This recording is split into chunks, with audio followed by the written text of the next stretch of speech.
နောက်ဆိုရင်အခုလက်ဆွဲပြမယ်နော်လက်ဆွဲပြမယ်ဆိုရင်ဒီမှာစက်ကူလေးတွေ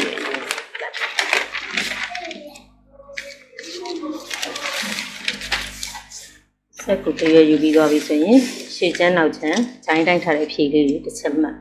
နောက်ချမ်းမှာတိုင်းထားတဲ့ဖြေက21.3 21.3ရှေ့ချမ်းမှာတိုင်းထားတာက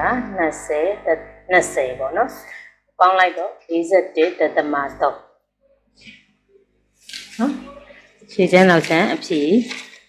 ပတန်မှာကိုလိုချင်တဲ့ဖွာစာနော်တိုင်းပြီးတဲ့အဖြေဒါကပတန်အခု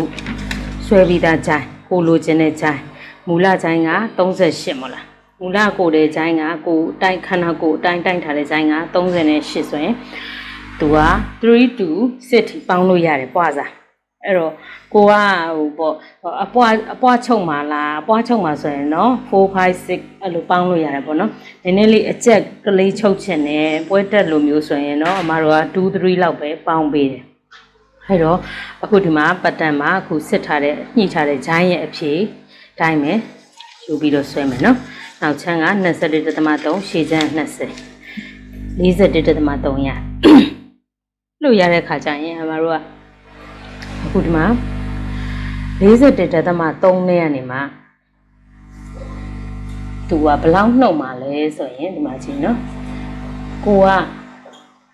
အပွားချုပ်မလားအပွားချုပ်မယ်ဆိုရင်သူ့ကို6လောက်ပဲနှုတ်ပြီနော်နည်းနည်းလေးကိုကဟိုပါပေါ့မြှောက်လို့ကောင်းခြင်းနဲ့ဟိုစမတ်ကြတာမလို့ခြင်းဘူးပေါ့နော်စမတ်ကြတာထက်ဂျိုင်းမြောက်တာဟိုကကောင်းခြင်းနဲ့ဆိုရင်နော်9လောက်နှုတ်မယ်အဲ့လိုမဟုတ်ဘူးဟိုကနည်းနည်းလေးစမတ်ကြခြင်းနဲ့ဆိုရင်နော်10ပိုးပြီးတော့ကက်ကက်ချက်ချက်ကြိုက်တဲ့လူကတော့17လောက်နှုတ်ပြီဒီခြေချမ်းနောက်ချမ်းပေါင်းထားတဲ့အဖြေတွေကနေနှုတ်မှာပေါ့အဲ့တော့မားကဘယ်လောက်နှုတ်မလဲဆိုရင်ဒါ10နဲ့ပဲကြားချပြီးနှုတ်ပေးလိုက်41.3ကို10နှုတ်လိုက်တော့31.3နော်31.3အဲ့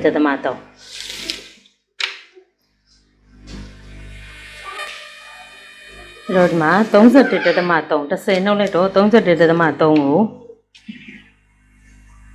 31.3စား2နဲ့စားလိုက်နော်15.65ပေါ့နော်15.6 15.6နဲ့ဆွဲမယ်သူ့ကို2နဲ့စားမယ်နော်စား2 15.6သူအဲ့ဒီရဲ့အဖြေကဘာလဲဆိုသူကလက်ရင်းဝနော်ကိုကနည်းနည်းလေးချောင်းလေးကြိုက်တယ်လက်ကိုလေနော်လက်ကိုမြှောက်ပြူရတာနည်းနည်းချောင်းတာလေးပဲကြိုက်တယ်ဆိုရင်9မဲ့နှုတ်ပေးမယ်တက်တာလေးဟိုပေါ့ကိုကအရန်အချက်ကြီးလည်းမဟုတ်ဘူးအချောင်းကြီးလည်းမဟုတ်ဘူးဟိုနေတော်လောက်ပဲဆိုရင်နော်ပုံမှန်10လောက်ပဲနှုတ်ပေးအဲ့လိုမဟုတ်ဘူးလုံးဝကက်ကက်ချက်ဟိုပါပေါ့ကြည့်ရတဲ့နဲ့တော့စမတ်ကြနေမယ်ဒါပေမဲ့မြှောက်ရတဲ့ခါကျရင်နော်အင်ကြီးကိုတွေကပါလာအဲ့လိုဆိုရင်နော်17လောက်နှုတ်ပေးအဲ့ဒီကောင်ရဲ့အဖြေကို2နဲ့စားလို့ရတဲ့အဖြေဒီမှာ15.6လက်ရင်းဝလေးစဆွဲမယ်စဆွဲတဲ့အခါမှာဒီမှာပေတံကိုဒီဘက်ကဇက်ကိုဒီမှာမြင်းနဲ့ကိုတောင်းမှန်မြင်းလေးဒီလိုလေးချဆွဲလိုက်နော်အဲ့လိုဆွဲလိုက်တဲ့အခါမှာဒီမှာပြီးရင်ဒီအလေတဝက်နေရလောက်ပေါ့နော်အမဒီတဝက်နေရလောက်ကိုလည်းတက်ဒီကိုဖြတ်ပြီးတော့မြင်းပြောင်းတောင်းမှန်လေးတစ်ချောင်းဆွဲပေးမယ်နော်အောက်ထိပဲဆက်ဆွဲလိုက်အဲ့လိုဆွဲပြီးတော့ရင်ဒီမှာ15.6နဲ့စားလို့ရတဲ့အဖြေကိုဒီဘက်ကို15.6ဒီဘက်ကို15.6မှတ်ပေး15.6ဒီဘက်ကိုလည်း15.6နော်အဲ့လိုမှတ်လိုက်ပြီနော်အဲ့လိုမှတ်ပြီးသွားပြီဆိုတော့ ਨੇ ဒီ15.6ကို3ပုံပုံခဲ့3ပုံပုံတော့ဘယ်လောက်လဲ5.ဒီပေါင်းပြမယ်နော်15.6စား3 5တသမ2 5တသမ2မှတ်မယ်5တသမ2ဘယ်မှာလဲ5တသမ2 5တသမ2 5တသမ2နော်အဲ့လိုမှတ်ပြီးတော့ပြီဆိုရင်မတို့ခုဒီမှာဒါကပတ်တန်ချိုင်းနော်ပတ်တန်ချိုင်းကဘယ်လောက်41တသမ3နော်ပတ်တန်ချိုင်း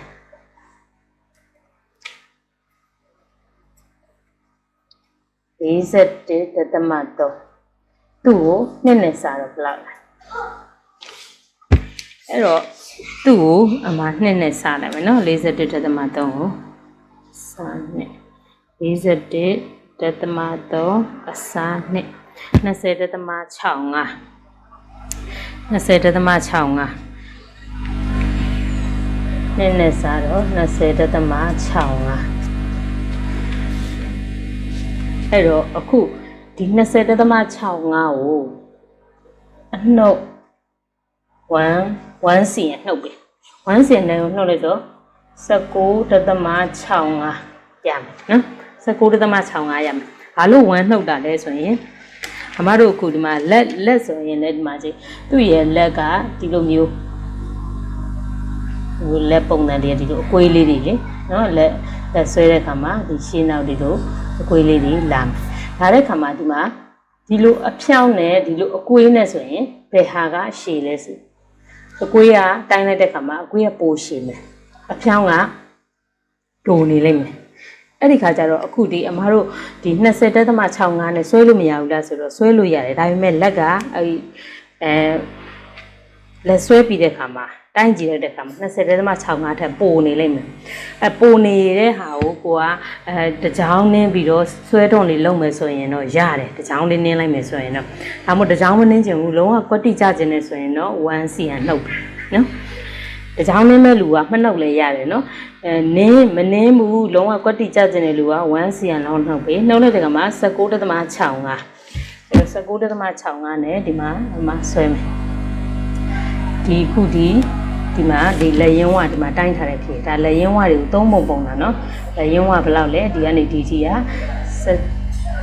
15တသမ6ဒီကလည်း15တသမ6နော်3ပုံဒီပုံတယ်နော်ဒါတွေမမေးနဲ့အဲ့လို3ပုံဒီပုံလိုက်တယ်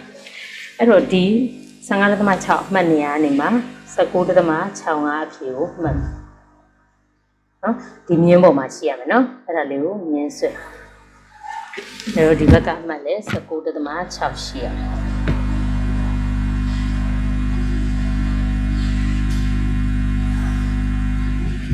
အဲ့လိုမြင်းဆွဲပြီးပြီဆိုတာ ਨੇ ဒီအလဲလေးကိုဒီထိတ်လေးမှာဒီမြင်းလေးတစ်ကြောင်ဟိုဒီဆွဲပေးတာအဲ့လိုဆွဲပြီးပြီဆိုရင်အခုဒီ3ပုံပုံထားတဲ့အမှတ်လေးတွေကိုတိုင်းထောင်ပေးဒီလိုမျိုးလေးတွေအပေါ်ထိဒီဆက်ဆွဲတို့လည်းဒီပေါ်ထိဒီလိုလေးဆက်ဆွဲပေး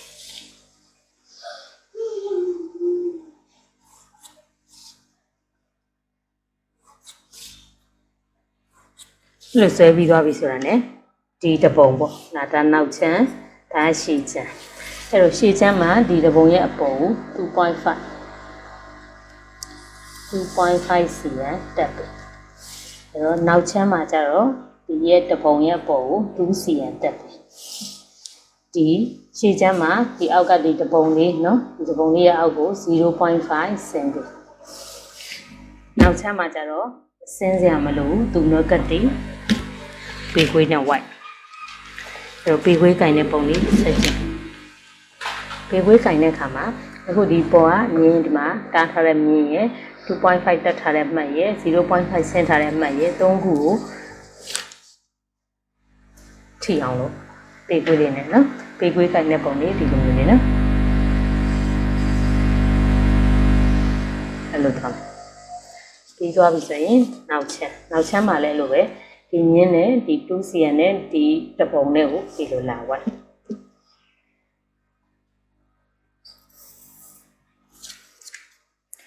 အဲ့တော့ပေခွေးကင်တဲ့ပုံလေးတွေကဒီမှာပေခွေးကင်တဲ့ပုံလေးတစ်ချက်ပြမယ်နောက်ချမ်းမှာဒီလိုမျိုးရှည်ချမ်းမှာက ဒီလိုမျိုးနော်ပြီးသွားပြီဆိုရင်ဒီဘက်အကွက်မှာကြတော့ဒီအမှတ်ရဲ့ဒီ 0.5 ဆင်းထားတဲ့အမှတ်ရဲ့ကိုဒီပေခွေးလေးနဲ့ဒီလိုမျိုးလေးနော်ဒီလိုလေးဝတ်သူကြတော့ပေခွေးတိုင်းနဲ့ပုံကဒီအဲ့တော့ဒီဘက်တစ်ချက်မှာလည်းအဲ့လိုပဲဒီအမှတ်ရဲ့ကိုဒီလိုလာဆက်သူကြတော့ဒီလိုအဲ့တော့လက်ကဒီလိုမျိုးဆွဲပြီနော်အဲ့လိုဆွဲပြီးသွားပြီဆိုတာနဲ့အမတို့ကအခုလက်ကိုအရှည်တစ်ခါတည်းဆွဲထားခဲ့မယ်နော်အရှည်တစ်ခါတည်းဆွဲမယ်လက်အရှည်ကဘယ်လောက်ထိလဲဆိုရင်ဒီထိတ်ကနေစတိုင်းမယ်နော်လက်အရှည်ဆုံးရှည်ထိတိုင်းမယ်တိုင်းတဲ့ခါမှာအရှည်ကနော်58လက်အရှည်58နဲ့ယူနော်ပြီးရင်သူ့ကိုဒီလိုမြင်တဲ့ကြောင်ကန့်လန့်ဆက်ဆွဲတယ်ဆွဲပြီးတော့လည်းလက်အရှည်ရဲ့အဝပေါ့နော်လက်အရှည်ရဲ့အဝဆိုတော့လက်အရှည်ရဲ့အဝဘယ်လောက်လဲ20နဲ့2ဆိုတော့ဒီဘက်ကို7ဒီဘက်ကို7နော်ဒီလိုတိုင်းပြီးသွားပြီဆိုရင်ဒီထိတ်နဲ့ဒီလိုမျိုးလာဆက်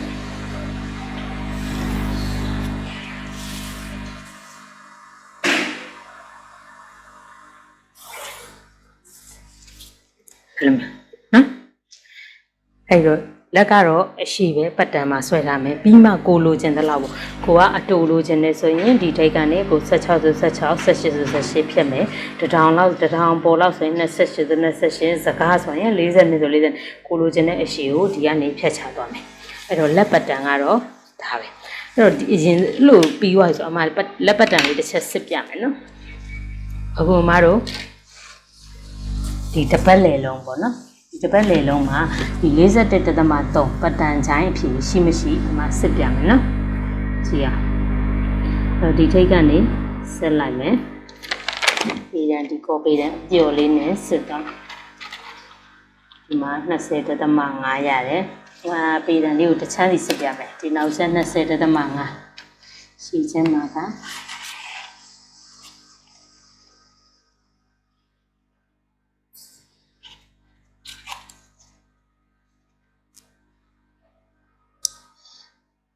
ဒီချမ်းမှာက20နော်ဒီချမ်းမှာ20ဆိုရင်40.5.2ပဲသူ့ပို့တယ်နော်ဒါအမကမှင်အလုံးနဲ့ဆွဲထားလို့ဒါနည်းနည်းလေးပို့ခဲနဲ့တကယ်တော့ခဲနဲ့ဆွဲရမှာညီမတို့ပြတဲ့ခါမှာထင်ပါဆိုလို့အမကအလုံးနဲ့ဆွဲပြရတယ်နော်အဲဒီမှင်ထင်တာလေးနဲ့အဲ့တော့ဒီပတ်တန်ဒီထိဆွဲထားမယ်လက်ပတ်တန်လေးကိုပြပြမယ်ဒါလေးတွေကိုပတ်တန်လေးတွေတက်တက်ထုတ်ထားကိုကလက်ဆွဲတော့မယ်ဆိုရင်ဒီကနေပဲအတူဆိုရင်အတူယူပြီးတော့တုံသွားမယ်ဒီပတ်တန်ကနေပဲ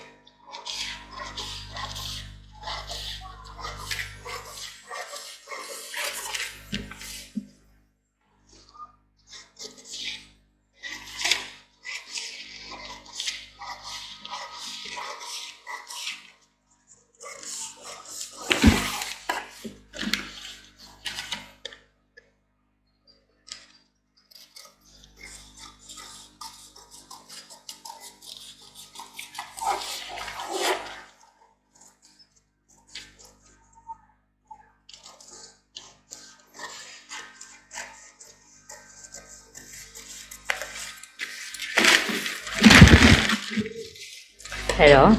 လက်ပတ်တန်နဲ့ပြီးသွားပြီရှေ့ချမ်းနောက်ချမ်း body frame နေလည်းပြီးသွားပြီနော်ပြီးသွားပြီဆိုတော့ညီမတို့ဘက်ကနေမှဒီပတ်တန်လေးတွေကိုအလွန်နီးပါးရအောင်လေ့ကျင့်ပေးထားမယ်လက်ကိုလည်းဒီလိုပတ်တန်နဲ့များများဆွဲပေးထားမယ်ကိုယ်တယ်လေးကိုလည်းရှေ့ချမ်းမှာဒီအဆင့်ထိရအောင်လုပ်ပြီအဲ့လိုပြောတဲ့ခါကျနောက်ချမ်းမှာကျဒီတိုင်းတောက်ပဲလားလို့မေးလိမ့်မယ်နောက်ချမ်းမှာကျတော့အမတို့ကတောက်တွေကရေကူးတောက်လုပ်ချင်းလုပ်မယ်ပခုံးတောက်လုပ်ချင်းလုပ်မယ်အဲ့ဒါကတော့အမတို့ကပုံတစ်ပုံနဲ့တစ်ပုံနဲ့မတူတာဖြစ်တဲ့အတွက်အဲ့ကြမှာပဲအမတို့ကနောက်ချမ်းကိုကစားသွားမယ်နော်အဓိကရှေ့ချမ်းမှာဒါ